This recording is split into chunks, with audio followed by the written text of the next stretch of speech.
सोचो एक बार, तुम एक ट्रैफिक सिग्नल पे हो। रेड लाइट है, लेकिन तुम्हारे पीछे हॉर्न बज रहे हैं। तुम्हारा दिमाग गुस्सा हो रहा है, हाथ स्टीयरिंग व्हील को जोर से पकड़ रहा है और आंखें सिग्नल की तरफ चिपकी हुई है। तुम बस सोच रहे हो, ये लोग रुक क्यों नहीं सकते 2 मिनट। लेकिन क्या तुमने कभी ये सोचा है कि उन लोगों का दिमाग इस वक्त कैसे काम कर रहा है, या फिर तुम्हारा अपना रिएक्शन उस हॉर्न के वजह से क्यों बदल गया। यही है ट्रैफिक साइकोलॉजी का असली गेम। यह कोई बोरिंग सब्जेक्ट नहीं है। यह एक ऐसा साइकोलॉजिकल थ्रिलर है जो हर रोड पे, हर सिग्नल पे और हर स्टीयरिंग व्हील के पीछे छुपा हुआ है। जब कोई रश ड्राइविंग करता है, जब कोई जेब्रा क्रॉसिंग इग्नोर करता है, जब लोग बिना हेलमेट के बाइक चलाते हैं, उन सब के पीछे एक स्ट्रॉन्ग साइकोलॉजिकल रीजन होता है। और आज हम वही रीजन समझेंगे। ट्रैफिक साइकोलॉजी मतलब सिर्फ रोड सेफ्टी रूल या ड्राइविंग टेस्ट पास करना नहीं होता। यह समझना होता है कि एक इंसान का माइंड रोड पर कैसे बिहेव करता है। क्या फियर उसके एक्शन को कंट्रोल करता है, क्या ईगो उनकी स्पीड डिसाइड करता है, क्या स्ट्रेस उन्हें एक्सीडेंट की तरफ ले जाता है। सोचो, अगर तुम एक हाईवे पर हो, रात का टाइम है, सामने एक ट्रक बिना लाइट का आ रहा है, तुम्हारा ब्रेन इंस्टेंटली अलर्ट हो जाता है। यह रिएक्शन तुम्हारे अंदर कहाँ से आया? यह सिर्फ रिफ्लेक्स नहीं है, यह ट्रेनिंग भी है, और इस ट्रेनिंग के पीछे भी साइकोलॉजी है। जब कोई ड्रंक ड्राइविंग करता है तो क्या उसका डिसीजन लॉजिकल होता है? नहीं। उस मोमेंट पर उसका ब्रेन एक इल्यूजन क्रिएट करता है जिसमें वो समझता है कि सब कुछ कंट्रोल में है, जबकि रियलिटी कुछ और होती है। यह इल्यूजन वाला game, illusion of control, traffic psychology का एक पावरफुल कॉन्सेप्ट है। अब बात करते हैं ग्रुप बिहेवियर की। जब रोड पर एक क्राउड होता है, जैसे किसी जाम में, तो लोग एक दूसरे को देखकर रिएक्ट करते हैं। अगर एक आदमी रॉन्ग साइड चलने लगता है तो दूसरा भी उसी डायरेक्शन में निकल पड़ता है। यह हर्ड मेंटेलिटी है और यह बहुत कॉमन है इंडिया के रोड्स पर। बचपन में हमें सिखाया गया था सिग्नल पे रुकना है, पर जब हम बड़े होते हैं सोसाइटी हमें यह सिखाती है जितनी जल्दी निकलोगे उतना स्मार्ट बनोगे। यह कॉन्ट्रडिक्शन ही ट्रैफिक प्रॉब्लम की जड़ है। जब रूल्स फॉलो करने को वीकनेस समझा जाता है, तब रोड डेंजरस बन जाता है। क्या तुमने कभी देखा है कि जब एक वीआईपी कॉन्वे निकलता है तो लोग कैसे बेचैन हो जाते हैं? यह सिर्फ टाइम का इशू नहीं होता, यह साइकोलॉजिकल फ्रस्ट्रेशन होता है। जब लोग अपने आप को पावरलेस फील करते हैं, तब उनका बिहेवियर अनप्रिडिक्टेबल बन जाता है। ये अनप्रिडिक्टेबिलिटी ट्रैफिक एक्सीडेंट्स का कोर रीजन है। ट्रैफिक साइकोलॉजी एक डीप ओशन है। इसमें cognitive psychology, behavioural psychology, social influence, stress response, attention span और इवन मेमोरी भी इन्वॉल्व होती है। एक ड्राइवर को कितना टाइम चाहिए ब्रेक पे प्रेस करने में, उसकी अटेंशन कहाँ थी उस मोमेंट में, क्या उसका मूड उसके डिसीजन मेकिंग को अफेक्ट कर रहा था? ये सब सवाल हमें हर क्रैश के पीछे पूछने चाहिए। और सबसे इंटरेस्टिंग पार्ट, रोड रेज। जब एक छोटी सी बात पे लोग लड़ने लगते हैं, कार से निकलकर एक दूसरे को गालियाँ देते हैं, तो वो सिर्फ गुस्सा नहीं होता, वो सप्रेस्ड फ्रस्ट्रेशन होता है। शायद वो फ्रस्ट्रेशन घर से आया हो, ऑफिस से आया हो, या पुराने ट्रैफिक एक्सपीरियंस का हो।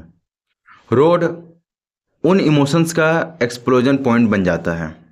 और जब हम बात करते हैं जेंडर रोल्स की, तो देखा गया है कि मेन ज़्यादा एग्रेसिव ड्राइविंग करते हैं और वुमेन कॉजेस होती हैं। पर क्या यह सच है या स्टीरियोटाइप? क्या सोशल एक्सपेक्टेशन इन बिहेवियर को शेप करते हैं? आखिर में ट्रैफिक साइकोलॉजी सिर्फ एक सब्जेक्ट नहीं है, यह एक मिरर है। यह दिखाता है कि हम रियल लाइफ में कैसे डिसीजन लेते हैं, स्ट्रेस हैंडल करते हैं और दूसरों के बिहेवियर से कैसे इन्फ्लुएंस होते हैं। अगर हम इस सब्जेक्ट को सीरियसली समझें तो सिर्फ एक्सीडेंट रेट ही नहीं बल्कि लोगों का माइंडसेट भी बदला जा सकता है। सो अगली बार जब आप रोड पर निकलना, सिर्फ ट्रैफिक सिग्नल मत देखना, लोगों के चेहरे देखना, उनके बिहेवियर ऑब्जर्व करना।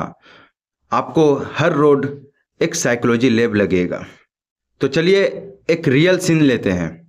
दिल्ली के राजीव चौक पर पीक आवर का टाइम है। हर तरफ हॉर्न, लोगों की चीख पुकार, ट्रैफिक पुलिस का विसल और लोगों के फ्रस्ट्रेट चेहरे। इन सब के बीच एक ऑटो वाला सिग्नल तोड़ता है और एक स्कूटी उससे बचने के चक्कर में गिर जाती है। अब आप बोलो, क्या ये सिर्फ एक गलती थी या एक पैटर्न था? यह पैटर्न रिपीट होता है हर शहर में, हर स्टेट में, और यह पैटर्न के पीछे होता है साइकोलॉजी का पावरफुल इन्फ्लुएंस। जब हम हाईवे पे स्पीड लिमिट क्रॉस करते हैं, हमें एक थ्रिल फील होता है, एड्रेनलाइन रश करता है, ईगो बुश होता है। यह सिर्फ स्पीड नहीं होती, यह एक साइकोलॉजिकल हाई होता है जिसका connection stress, competition, even personal insecurities से होता है। इंसान का मन चाहता है कंट्रोल और डोमिनेंस, और रोड एक ऐसा बैटलफील्ड बन जाता है जहां हर व्हीकल एक रिवल जैसा लगता है। और रोड रेज वो तो साइकोलॉजिकल वोल्केनो है। जब किसी को लगता है कि उसकी इज्जत को चैलेंज किया गया, चाहे वो ओवरटेकिंग हो या एक आंखों का एक्सप्रेशन, तब वो रिएक्ट करता है एग्रेशन से। यह रिएक्शन इम्पल्स कंट्रोल से रिलेटेड होता है, और अगर किसी की ज़िंदगी में ऑलरेडी स्ट्रेस हाई है तो रोड उसका ब्लास्ट जोन बन जाता है।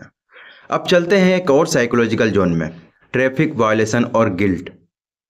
जब कोई सिग्नल तोड़ता है और फिर अपने रियर व्यू मिरर में पुलिस को नहीं देखता तो उसका दिमाग खुद को कन्विंस करता है कुछ नहीं हुआ, सब करते हैं।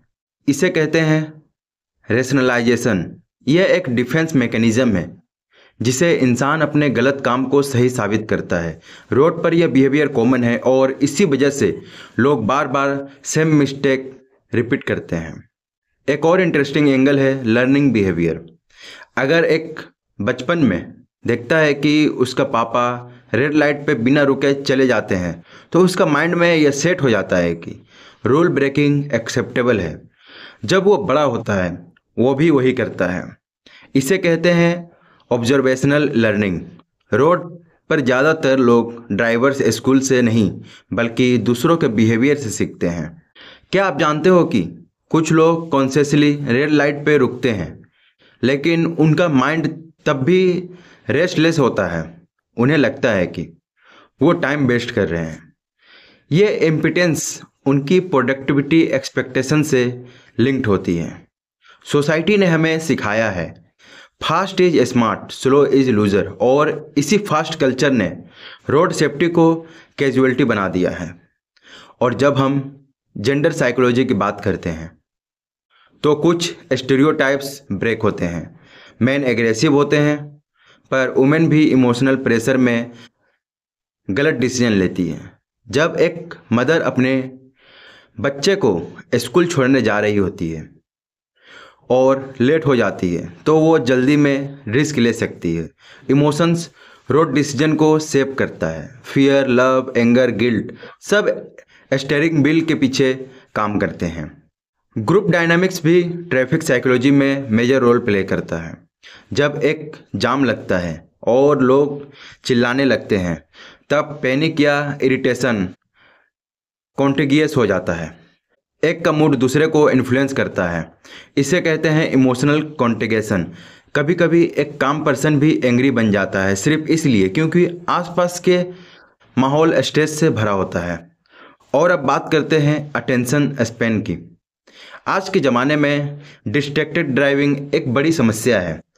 लोग फ़ोन पर मैसेज लिखते हैं, कॉल उठाते हैं या इवन सेल्फी लेते हैं। ये सब कारण अटेंशन डिफिक्ट के हैं।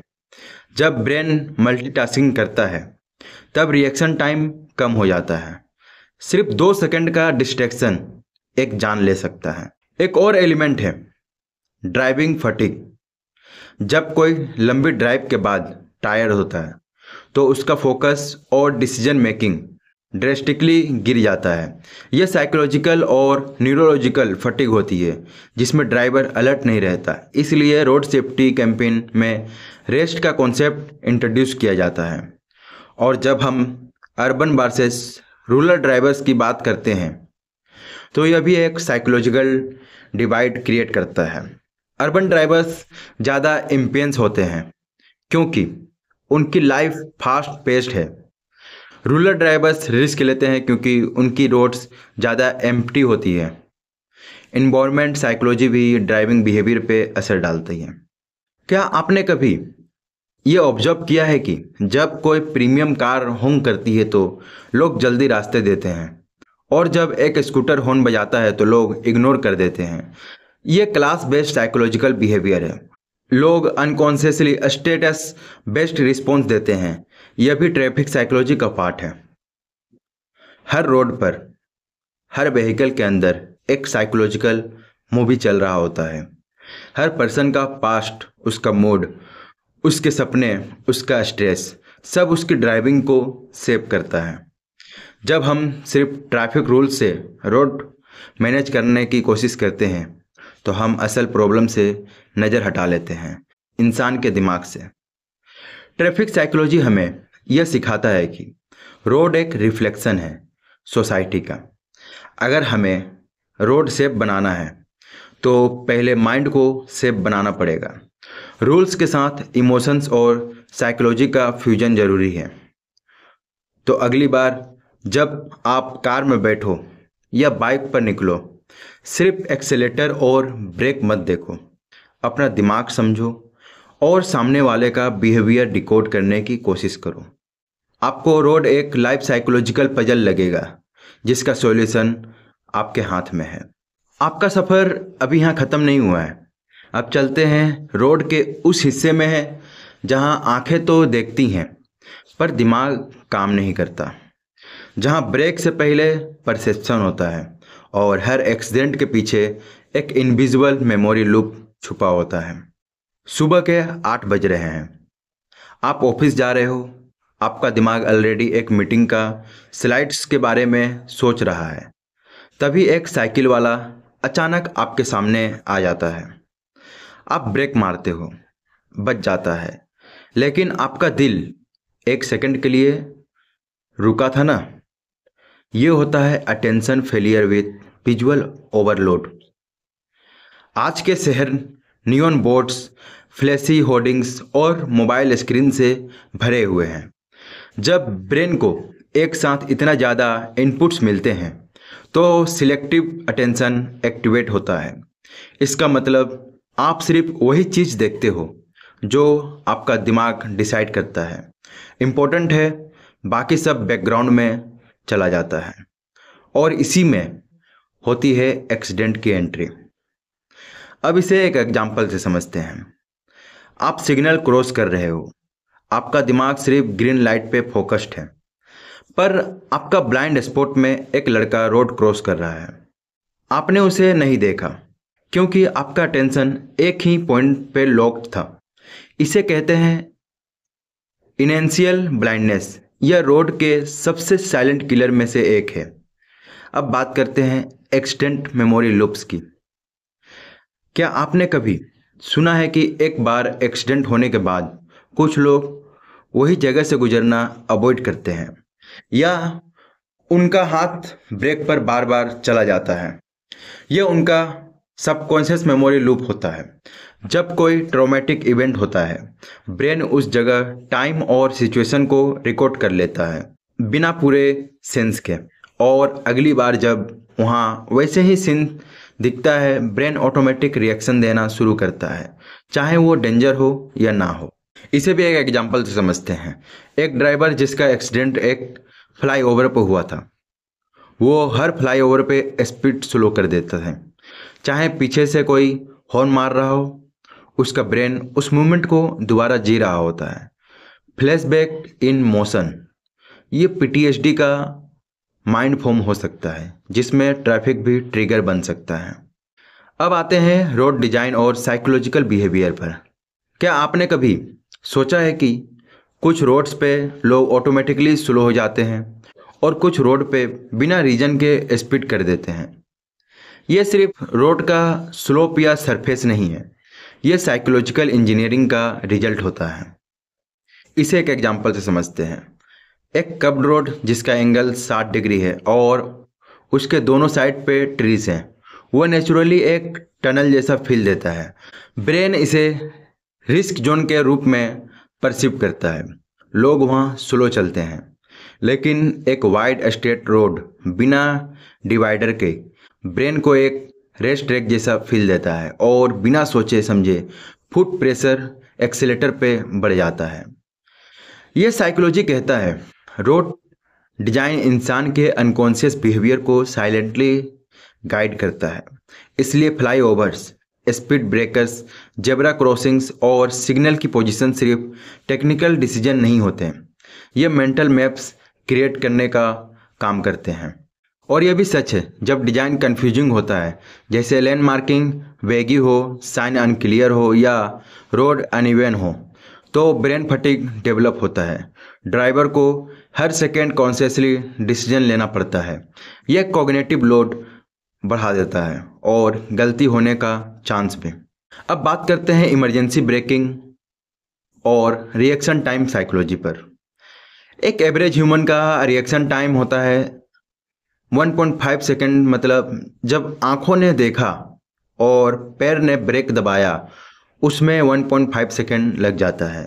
लेकिन अगर आपका दिमाग ऑलरेडी किसी और थॉट में बिजी है, जैसे कॉल, स्ट्रेस या एंगर, तो ये टाइम 2.5 सेकेंड्स तक बढ़ सकता है। और रोड पर 2.5 सेकेंड का मतलब होता है 100 मीटर्स की मौत। इसे एक एग्जांपल से समझते हैं। एक ट्रक ड्राइवर जिसका दिमाग अपने घर के फाइट्स में बिजी है, उसने रेड लाइट लेट देखी, तब तक एक school bus already road cross कर चुकी थी। इसलिए जब भी हम डिस्ट्रैक्ट होते हैं, हम सिर्फ ड्राइविंग नहीं, दूसरों की ज़िंदगी के साथ भी रिस्क ले रहे होते हैं। तो क्या सॉल्यूशन है? साइकोलॉजी कहता है हर ड्राइवर को अपने मेंटल मिरर्स देखने चाहिए। जैसे रियर व्यू मिरर से पीछे देखते हैं, वैसे ही दिमाग के मिरर से अपने थॉट्स और इमोशंस देखना चाहिए। जब तक दिमाग फोकस्ड नहीं, ड्राइविंग सेफ नहीं। अगली बार जब आप गाड़ी में हो तो एक बार ज़रूर सोचिएगा, मैं सिर्फ गाड़ी नहीं चला रहा, मैं एक सोच चला रहा हूँ। अगर मेरी सोच भटक गई तो स्टीयरिंग भी भटक जाएगी। तो दोस्तों, आज के लिए इतना ही। मिलेंगे नेक्स्ट वीडियो में और भी फैसिनेटिंग टॉपिक्स के साथ। आपको ये वीडियो कैसा लगा कमेंट सेक्शन में ज़रूर बताइएगा और चैनल पर नए हैं तो चैनल को सब्सक्राइब कीजिए, वीडियो को लाइक कीजिए। मिलते हैं नेक्स्ट वीडियो में, तब तक के लिए धन्यवाद।